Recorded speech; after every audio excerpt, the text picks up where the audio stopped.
Welcome to Solutions from Science. I'm Brian Brody, and I can tell you from hanging out with these guys, most times they're pretty excited.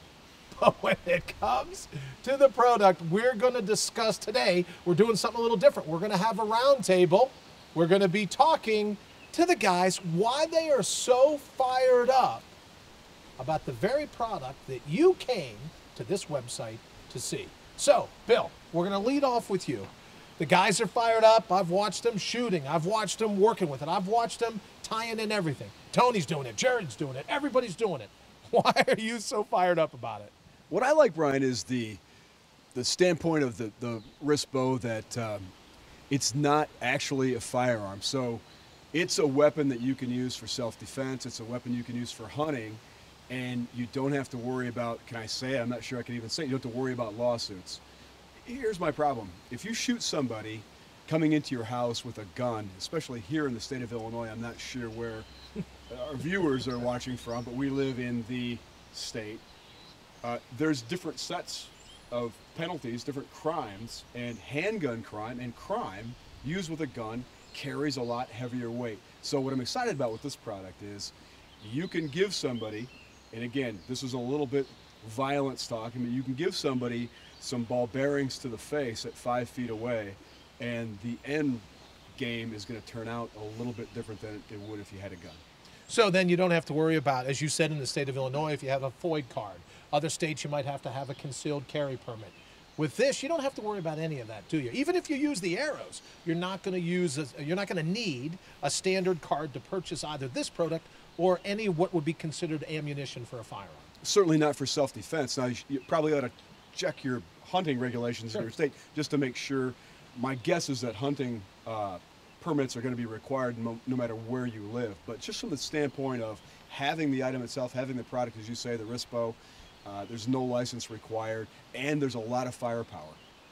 All right, so let's talk about that firepower, Tony. You did the commercial for us. You invited everyone in, and you're a huge fan of it. You called it an elite piece of gear earlier. Why is it that you think it's an elite piece of gear, either for personal protection, for hunting, or for fishing? Why are you so worked up?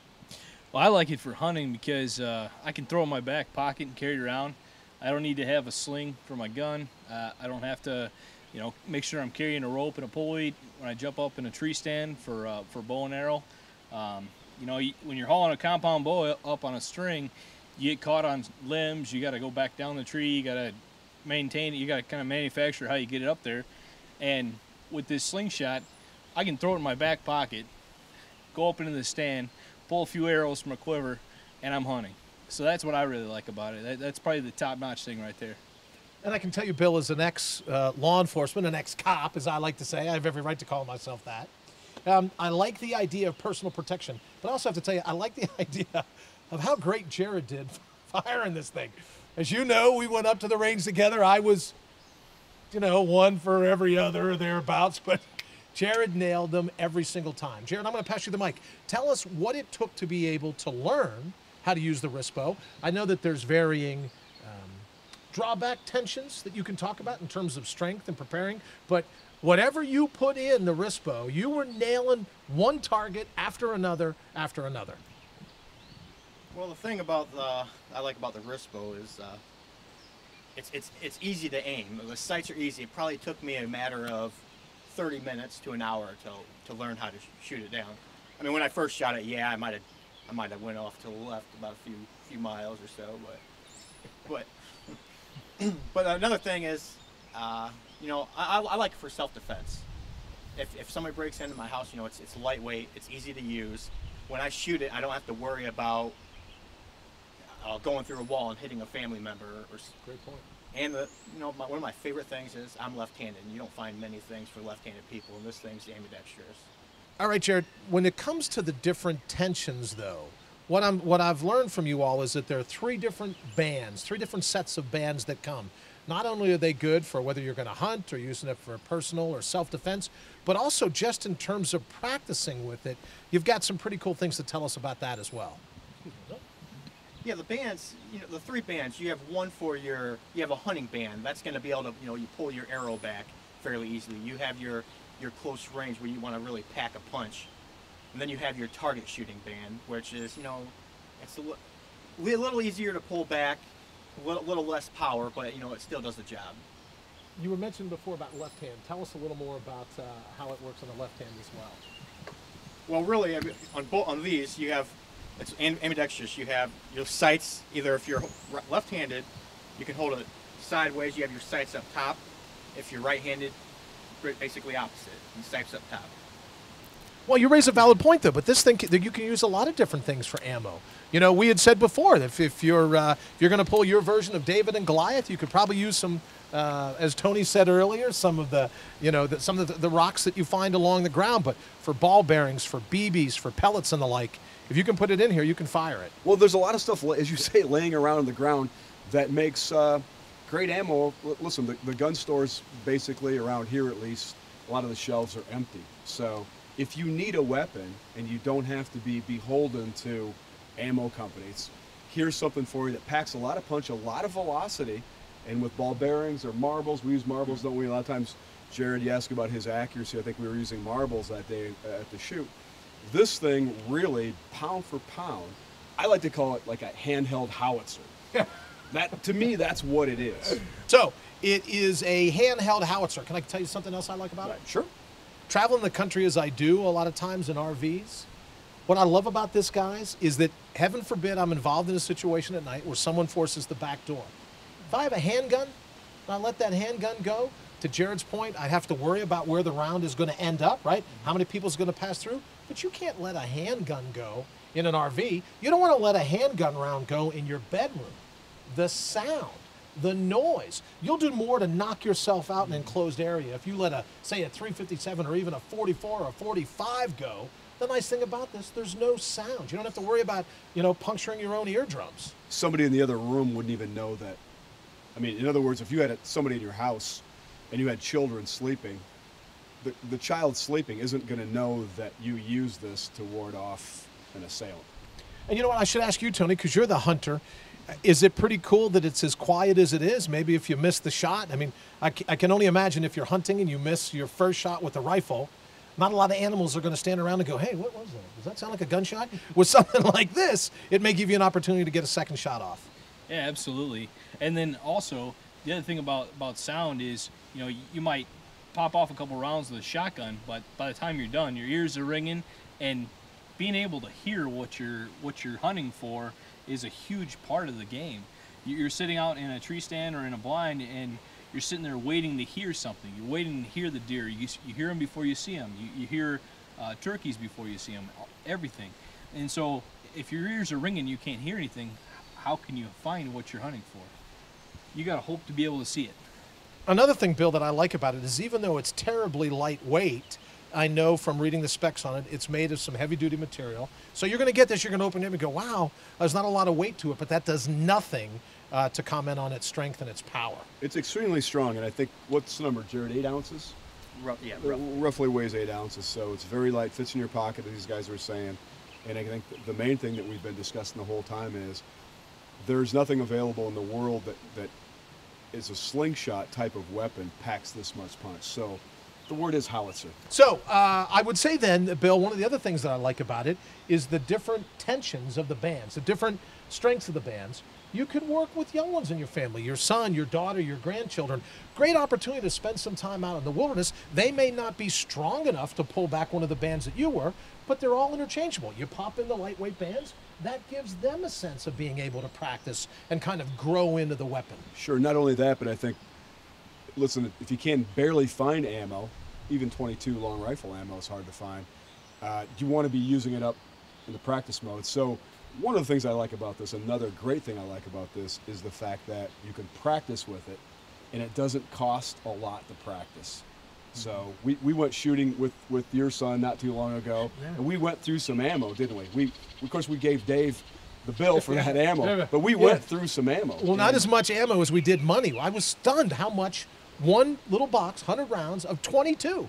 I'm not talking 38 or 44. If you can find them. If you can find them. I was really stunned how much 22 ammo is costing these days. Yeah, and it's just a lot of fun to shoot as well. I think that's the point that Jared had made to me originally, just to watch him on the target range blasting those bottles. There's nothing more fun than blasting bottles and seeing them explode So Yeah, and he was hitting them, and even the spinning targets and everything else. He was moving down the course and really making it work. And I think that's when I kind of started to really see the benefit of it.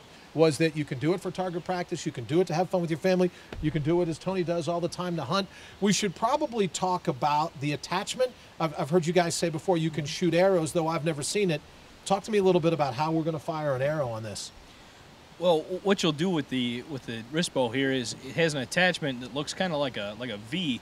You rest that arrow neck right in there and pull back. And as you pull back, you're going to draw that tension. It's going to be even more and more and more as far as you can pull back. And then eventually you can get it to where it'll touch the arrowhead to that V, and then you're ready to go. Just let it fly. Kind of line it up right along the arrow and let it fly. And that comes standard, right? Does that attachment come with? There'll be one attachment. You can either do it left-handed or right-handed, as Jared was saying. That attachment, basically, it's got two screws. You unscrew the screws, put them back in, and they'll be either right-handed or left-handed. All right, so Tony, I know that we have an attachment that allows us to shoot arrows, but Jared, there's another attachment that comes with it that I thought when I first saw it was pretty cool too. It answered another question about, in my mind, what would make this the ultimate self-defense weapon. It's got to work at times when the sun isn't up. So tell me about the second attachment that comes with it. Well, you have attachment to hold on to your tactical light.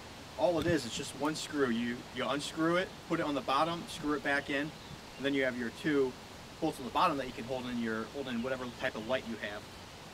What I also like about it, Bill, is the attachment that we have here. Look at this. This is a gun rail that you could put on a handgun that would hold a normal light for a handgun. It's ready to go. it's all ready to go, and it's easy. It took him just, 30 seconds to put that on.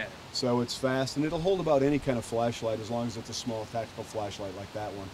So it's very easy to use, very quick. As you said, Brian, not everything happens when you expect it during daylight, and there's times when things are dark and you need to be on the defensive. You know, I always try to picture myself using gear. When I first hear about gear, I picture myself using it. I'm thinking if I'm sound asleep at night, it's 2:30 in the morning, I hear someone coming through the front door, and people go, when's the last time someone's come through the front door at 2:30? Just look at the local news.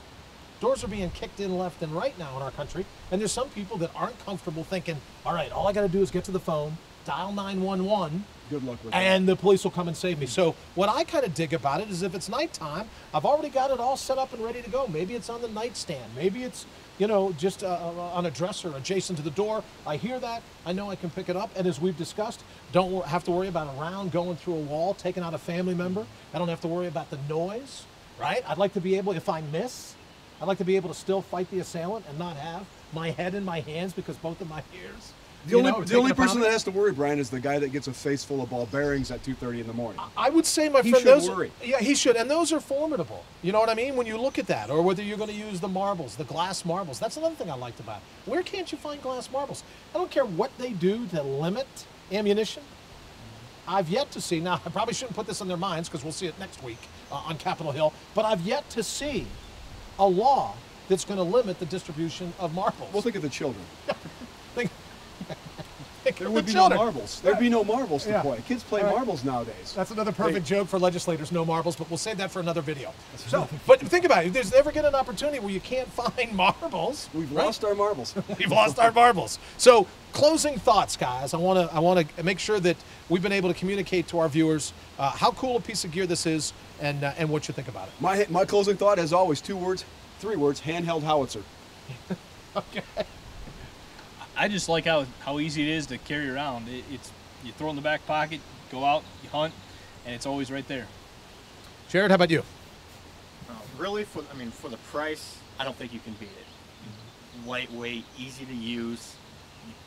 I'm better aiming at that than I am with a handgun. You did kick some butt with that. Which You is really amazing. did on the range. That He was did. That was something to watch. Well, ladies and gentlemen, I'll leave you with this thought before we get to the particulars. I've said about this particular unit that your wrist has never packed so much punch.